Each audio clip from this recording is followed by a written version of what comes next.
Good evening, everyone. So today I'm going to continue my series, and sorry for this huge gap because of due to my personal issues की वजह से I haven't record my series. So हम बातचीत कम करते हैं and we back to our topic. हमारा gametogenesis चल रहा था और हमें यही शुरुआत करनी थी, तो आज हमारा टॉपिक गैमेटोजेनेसिस से शुरुआत करते हैं। मेनली गैमेटोजेनेसिस क्या होता है कि मेल होते हैं, female as in the human beings, male and female जो होते हैं इनका the process involve in the maturation of two highly specialised cells, जो कि हमारा स्पर्मेटोजोन होता है in the males and ovum होती है फीमेल।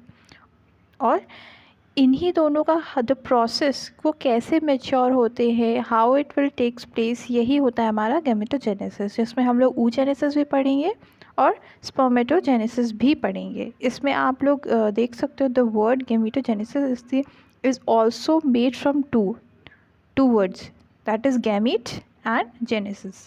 गैमीट्स यानी कि टू, मेल एंड फीमेल्स का, sperms and the ova, and genesis means the formation and the maturation of gametogenesis, gametes का फॉर्मेशन और उसका डेवलपमेंट कैसे होगा, कैसे उसका it will how it will divide and how it will become a mature Graafian follicle, कैसे वो ओव्यूलेशन में पार्टिसिपेशन होती है उसकी, हाउ कैसे वो डायरेक्टली तो जाइगोट नहीं बन जाएगा ना, तो वो सब देखेंगे आज हम लोग। हमारा टॉपिक मेनली गैमेटोजेनेसिस के नाम से ही आपको पता चलना चाहिए कि जो मेल है फीमेल है दोनों को ही सेल डेवलपमेंट की बात हो रही है यहाँ पे, ठीक है, वो भी रिप्रोडक्टिव सेल डेवलपमेंट की बात हो रही है।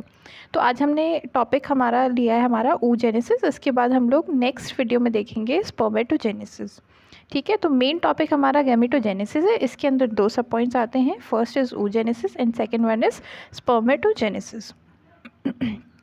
So now let's begin with the oogenesis। Mainly यहाँ पे क्या है हमारा process involve in the development of mature ovum is called the oogenesis। So this is a very simple and very good definition they have given. जो हमारा जितने भी involvement होते हैं एक मेच्योर ओवा को फॉर्मेशन करने के लिए, जो भी डेवलपमेंटल स्टेजेस होती हैं, जो भी हमारा प्रोसेस होता है, उसको हम लोग oogenesis बोलते हैं। अब जो हमारा प्रिमिटिव जर्म सेल्स होते हैं, ये कहाँ से ओरिजिन होता है, यॉर्क सेल। ये सब हम लोग एम्ब्रियोलॉजी में आगे करवाऊंगी, उसमें भी पढ़ेंगे, और ये आपने अपने क्लासेस में भी पढ़ा होगा। If you are reading for the obs and gynaec में पढ़ा होगा आपने रिप्रोडक्टिव डेवलपमेंट में। तो जो यॉर्क सेल होता है, जब उससे ओरिजिन हमारे जो प्रिमिटिव जर्म सेल्स होते हैं उससे मेनली ओरिजिन वहाँ से शुरू होता है, ठीक है। और ये मतलब it will around takes place in the जो end of the third week होता है हमारा, वहाँ से स्टार्ट होता है, और उसका migration to the developing gonadal रिजिल, इट विल वो क्या करता है अपनी प्लेस से माइग्रेट होकर ये गोनाडल रिजिस तक कंप्लीट करता है। अबाउट प्रिमिटिव हमारे जर्म सेल्स कंप्लीट करते हैं फोर्थ वीक तक, ठीक है। And by the end of the fourth week, by the end of the third week it will start and migrate to the gonadal ridges, और फिर last जो fourth week होगा उसके एंड तक अप्रॉक्सीमेटली इट विल कंप्लीटेड, ठीक है। अब जो फीमेल गोनाड्स होते हैं, वो जो जर्म्स, जो प्रिमिटिव जर्म सेल्स होते हैं, वो किस में under they will go into the multiple numbers of rapid mitotic division. So यहाँ पे माइटोटिक डिवीजन बोला है। इसके कॉन्सेप्ट क्लियर करने के लिए आपको दो पॉइंट और याद रखना चाहिए कि माइटोटिक डिवीजन क्या होता है, मियोटिक डिवीजन क्या होता है। सिंपल में हमने 12th में भी पढ़ा होगा कि जो हमारा माइटोटिक डिवीजन होता है वो ultimately produces the two daughter cells, ठीक है। और जो मियोसिस डिवीजन होता है वो अल्टीमेटली 4 डिविजन सेल्स को प्रोड्यूस करता है। सो यहाँ पे क्या हो रहा है, माइटोटिक डिवीजन हो रहा है। Always remember, don't confuse in this, कि हमारा कई बार हम लोग लिखते लिखते मियोसिस लिख देते हैं, बट यहाँ पे माइटोटिक डिवीजन शुरू हो रहा है, ठीक है। एंड डिफ्रेंशिएट इनटू ओगोनिया, ठीक है। जो फीमेल गोनाड्स होते हैं, जो primitive germ cells further goes into the mitotic division and they will produced and resulting into the oogonia. सबसे पहले हमारा हमने देखा यॉर्क सिप से प्रिमिटिव जर्म सेल्स प्रोड्यूस हो रहे हैं, primitive by the end of the third week, और by the end of the third week से वो स्टार्ट होते हैं डिवीजन हो प्रिमिटिव जर्म सेल्स, और वो कंप्लीट हो जाते हैं फॉर्मेशन होना प्रिमिटिव जर्म सेल्स का by the end of the fourth week. अब by the end of the fourth week वो फीमेल गोनाड्स में जा कर के वो गोनाडल रिजेस में पहुंच जाते हैं, माइग्रेट हो जाते हैं।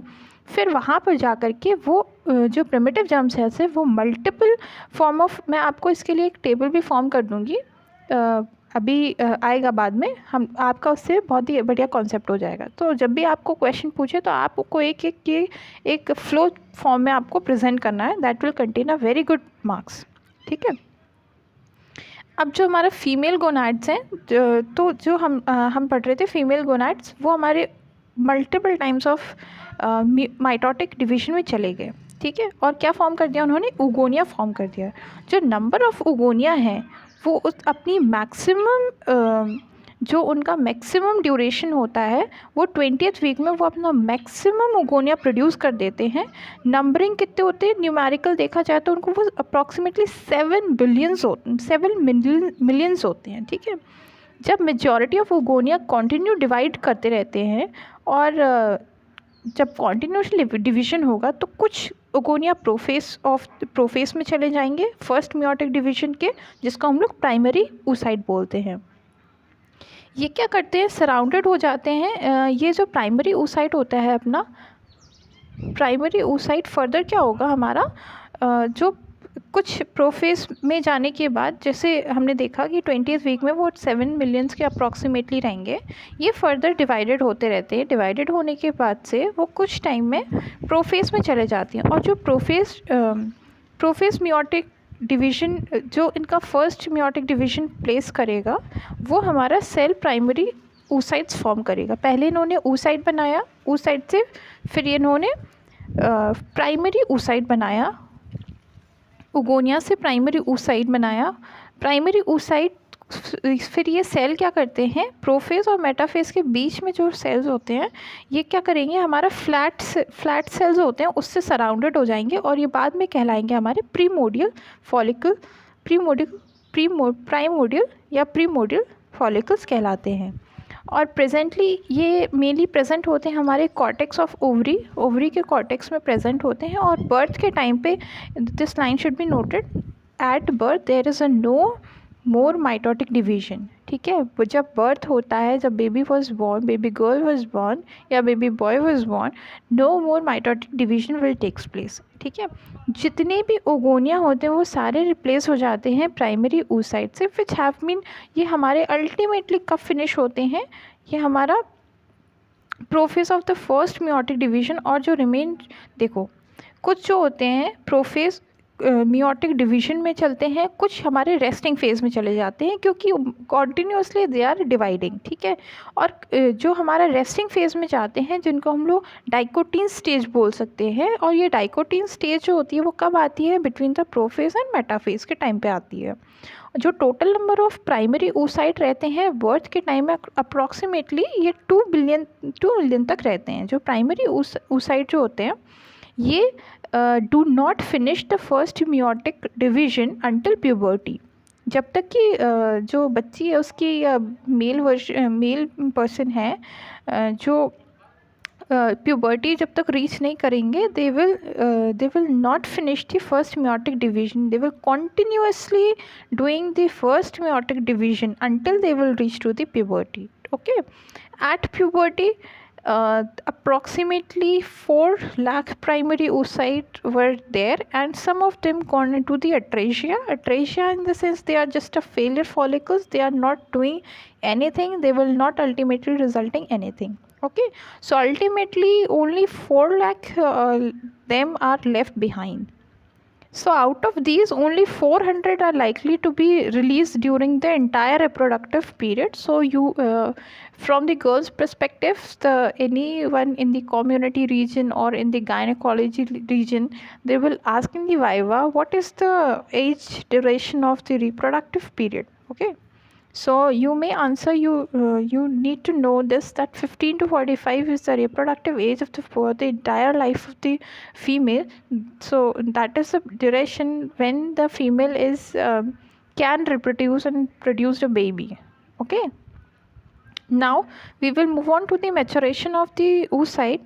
The essence of maturation is reproduction of the number of chromosomes to half. Okay, so now अब हम लोग we are going to move on to the oocytes and यहाँ पे oocytes के लिए हमें ये देखना होगा जब हमारा oocyte mature, we have seen how the oocyte, the primary oocyte is forming, how the process of primary oocyte we have already seen. Okay, अब जो maturation is taking place is how? By the reduction of the number of chromosomes to half. Okay, so how the maturation of oocyte is taking place? By reducing the number of chromosomes. How? Before the onset of the first meiotic division, the primary oocyte double its DNA by the replication. ठीक है, तो जो हमारा first meiotic division होगा उसके जो primary oocyte हमारा first meiotic division में जाएगा तो वो क्या कर देगा, अपना डीएनए डबल कर देगा, इट्स रेप्लिकेशन, जिसकी वजह से जो double amount of normal protein contents भी अवेलेबल रहता है. ठीक है, समझ रहे हो आप लोग मेरी बात.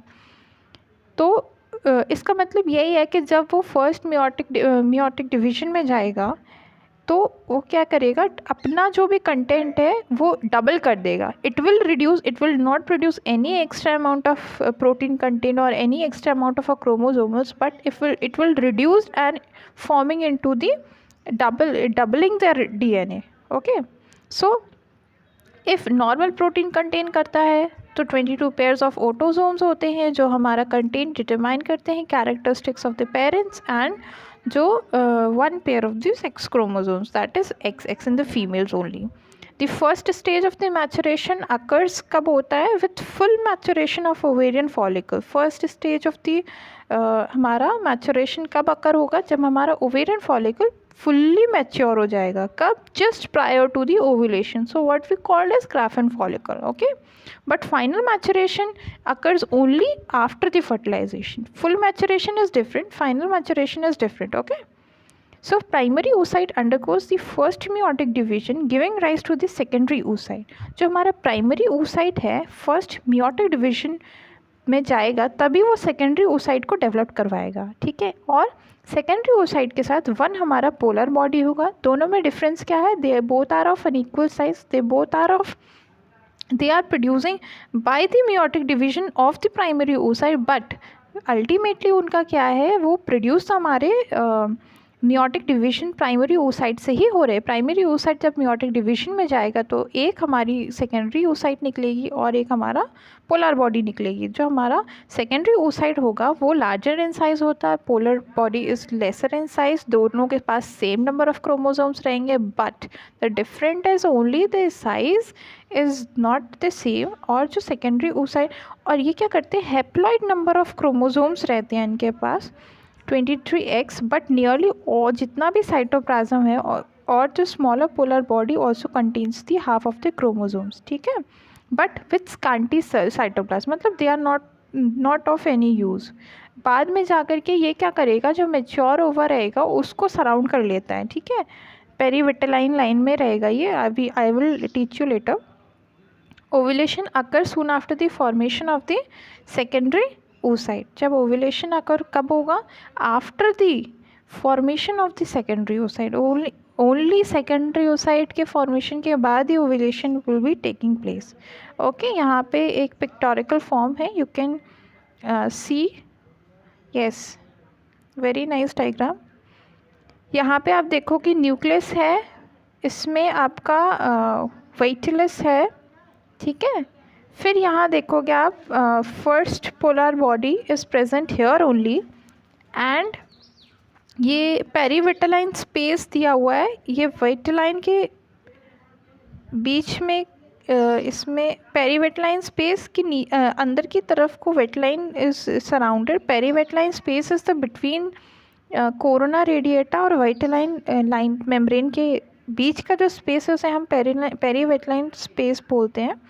और इसके ऊपर हमारे ग्रैनुलेसस सेल्स होते हैं जो कि इसमें जो कोरोना रेडिएटा जो होता है हमारा, कोरोना रेडिएटा में छोटा छोटा सा हमारे वहाँ पे टाइनी स्पेसेस रहते हैं, जिसकी वजह से जो ग्रैनुलेसस सेल्स होते हैं वो ग्रैन्युलोसिस सेल्स हमारे मटेरियल पास करते हैं टू द सेल को, ठीक है, जो भी हमारा जर्म सेल है, जो भी हमारा ओवम है उसमें, ठीक है। नाउ नेक्स्ट इज जो हमारा सेकेंडरी उस साइड